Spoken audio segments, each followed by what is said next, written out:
Hey, what's up guys? Welcome back to Tidal Gardens. This video is all about household items that are really helpful in a reef aquarium.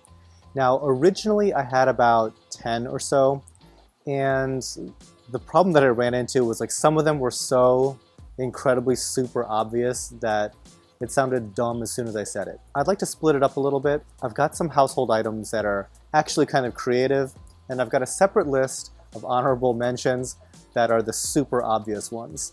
Let's go straight into the super obvious guys. Number one is egg crate lighting diffusers. So this is lighting diffuser material, and it's usually used in like fluorescent fixtures from like way back in the 80s and 90s to make the light a little bit less harsh and more diffuse. It's a lighting diffuser after all. In reef aquariums, people use this to hold frag plugs because these guys are, I think they're about 3/4 inch, or maybe even that's like a 1/2 inch. It looks like a 1/2 inch by 1/2 inch. And so they're really good for holding frag plugs. And we used to use these things very extensively to hold frag plugs, but now we use it more as kind of like a generic platform. We use acrylic trays now. This still has its perks. The biggest perk is that it allows detritus to flow right through it, whereas sometimes it tends to settle on my acrylic trays. But the problem with using egg crate, at least for us, is that the actual frag plugs can kind of bounce out of these things very easily, or a fish can grab it and throw it very easily. So in general, we've moved away from this, but it is still super helpful. Millions of people still use this stuff, and it works great, and it's super cheap. The number two most obvious one is super glue. This guy gets an honorable mention because we literally use this to fasten down every single frag that we ever do.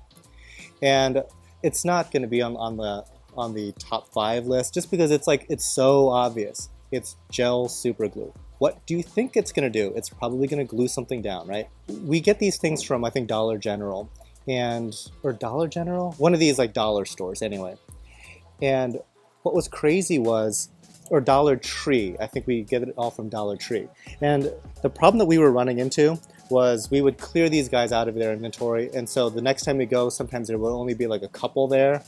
So it turns out that we were able to order these things online, and we can order them in whatever quantity we wanted and have it delivered to the store. So we order these things like, I think, 10 cases at a time or something like that. We should probably own stock in this. We use so much of it. But number two, gel super glue. Moving on to number three, we have zip ties or cable ties. Again, super obvious as to what somebody might use these things for. We obviously use them to organize cables, to fasten down lighting in some cases, to reinforce certain things. Over time, these things do UV degrade in a greenhouse, but for the simple like maintenance-y type fastening down, cable ties come in so handy. But again, it's a little too obvious. I mean, what do you think they're going to do? They're going to be fasteners. Number four, super obvious one, is a camera. This is a little bit cheating, but this is incredibly helpful for logging the progress of your tank. The human brain is not a very good data retention device. In fact, it's so crummy at it that you'd be surprised at what you simply misremember on a daily basis. The nice thing about taking a camera and just taking a snapshot of your reef is that you'll be able to go back and refer to it and see if there's been some changes. For example, has there been any coral growth? Has stuff like changed color? Any number of things you can kind of determine and log concretely by just taking a picture of it. So as a logging device, just to keep track of like how you're doing in the hobby, this is probably one of the most important things to grab a hold of. Keep a log, a visual log of your tank. Lastly, number 5, we have vinegar. So much that grows in reef aquariums is calcium-based, and oftentimes it gets on our pumps, as long as stuff is underwater, it's going to get some sort of calcium buildup. Sometimes it's just scale deposits. Sometimes it's very helpful to soak this in a very mild acid, such as vinegar. And over the course of maybe about 6 hours, it'll loosen up any type of calcium-based buildup. And if you just spend maybe just 10 minutes with a toothbrush, all of this comes clean. If you are going to pick up some vinegar, make sure that you get the ones that aren't infused with something. Like, make sure it's not like lemon scented or anything like that. You just want plain white vinegar. Another thing to keep in mind is that sometimes they come in different concentrations, and I try to find like the highest concentration possible. Sometimes a grocery store will have different concentration than something you might find at a hardware store. So shop around a little bit, I guess.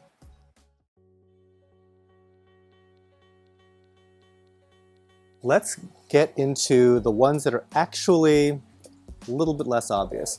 So the very first one I'm going to mention are these containers here, made by OXO. I don't know if you can see the brand in there or not. But OXO in general makes like really high quality kitchen stuff. And these containers are kind of neat because they have this little spring-loaded mechanism to kind of seal it, because it has this, this rubber gasket going on here. There's a lot of uses for these around reef aquariums. Things you need to keep dry, for example. So immediately that comes to mind is like dry flake food, dry pellet food, things of that sort. You can kind of have your own little custom blend, just mix it into here, and it just seals up right away. You don't have to worry about it getting stale or possibly getting some humid air to ruin the food after a while. If you wanted to even get very clever with this, yeah, you can even use this just to transport frags. Like, say if you're going to be going to like a swap, or you're taking some frags to another hobbyist, any number of things, or even just going to the local pet store and back. It's a pretty neat little container for that. Number 4 is a makeup brush. Most people aren't going to be using something like this, but when we're doing propagation, one of the most important things is to keep the corals clean.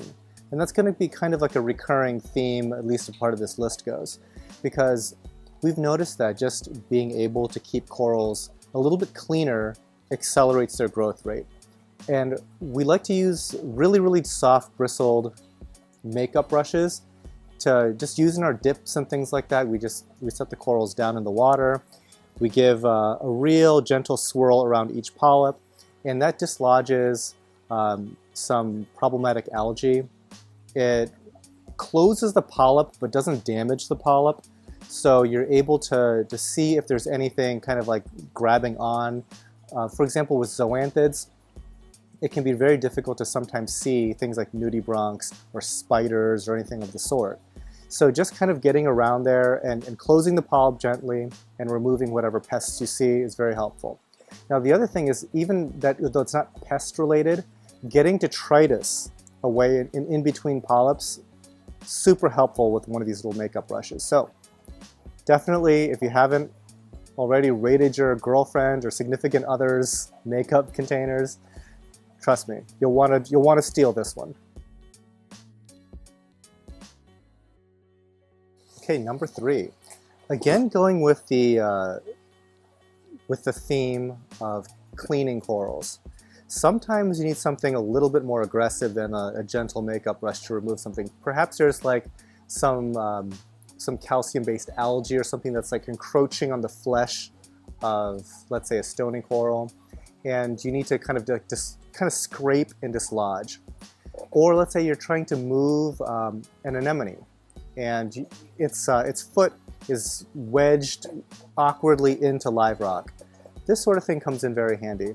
Now this, I believe, is used for like wood carving or wood chiseling maybe, I'm not really sure. But there's a bunch of different like dental, waxworking, and like wood carving kits out there with all sorts of different types of heads. Now this probably isn't my favorite one to use for any kind of gentle application, because this one is kind of rough and sharp. So I would be using this to scrape away like some algae or some really difficult to dislodge items from a coral plug perhaps. But there's others that have like more rounded tips, and those I would say would be, it almost looks like The rounded tipped ones look very similar to like a manatee's tail. I can probably show you that in B-roll. And that is like super helpful to gently remove an anemone from a rock. Because removing anemone from like your glass, super easy. You can scrape it off with like a flat blade. But once it gets its foot into an irregular shape, like a rock or something like that, then you have to kind of like gently nudge it. If you're too indelicate with it, you might damage the foot, that sort of thing. And that could cost you the anemone's life. So definitely check out some wood carving tools. Again, there's wax carving tools or even like dental tools. All of them have like a variety of different heads that can be very helpful. Okay, next up, I've got these OXO Good Grip silicone drying mats. I might be more particular than a lot of folks when it comes to noise issues, but noise drives me absolutely insane. One of the things I'm going to be spending a lot of time and energy thinking about in the new building is how to dampen noise. Because we're in the greenhouse now, it doesn't sound so bad, just because I'm probably doing a heck of a lot of audio manipulation, but it is loud in here. A lot of times if somebody is 15 feet away, I have to yell across to them, and oftentimes I have to repeat myself. That gets real old real fast. So whatever I can do to like eliminate noise, I'm gonna try. So these silicone drying mats, the nice thing about them is you can use them as a vibration dampener for your pumps. Like pumps like this Mag 18 or whatever this is, these heavy big block vibration monsters, these things are probably, besides just the water overflow noise, generating the most noise in your whole system. They themselves are not super loud. Pumps do a lot of better job of staying quiet. The problem is the vibration itself. So if this guy's sitting on the bottom of your sump, just the glass or acrylic getting vibrated by this thing is going to generate a lot of noise. And one way to stop that is to go ahead and wrap it with something like this silicone drying mat. You can either wrap it and use some cable ties, or you can just set the pump right on top of it. And lastly, number one, this was borderline too obvious, and it could be the number one of the too obvious section, but the reason why I'm including it here is that this is simply like the MVP household item tool. I mean, what is more valuable and versatile than a turkey baster in this hobby? We feed our corals with this. You can use it to dust off detritus from corals. You can gently stir your substrate with this. Sometimes you get substrate attached to your blade and then it starts to scratch against the glass. You can really avoid all of that just by using a turkey baster. Also, you can use these things to clean off your rocks. Once your system settles in with its current patterns, different power heads, different returns, detritus will find the areas of least resistance and just collect there. Sometimes that area is going to be inside your rocks.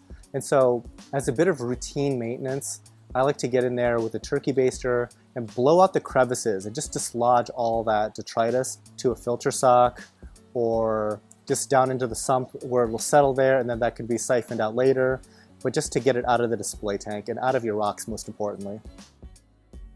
Alright guys, I hope you liked my list of household items that are awesome for your reef aquarium. For many of these items, I've included Amazon affiliate links down in the description, so please check those out. If you're missing any of these items, I'm telling you, I highly recommend them. They make the day-to-day operation of Tidal Gardens a lot easier. So do yourself a favor, check out those links, and thank me later. Alright guys, that's all from here. Happy reefing.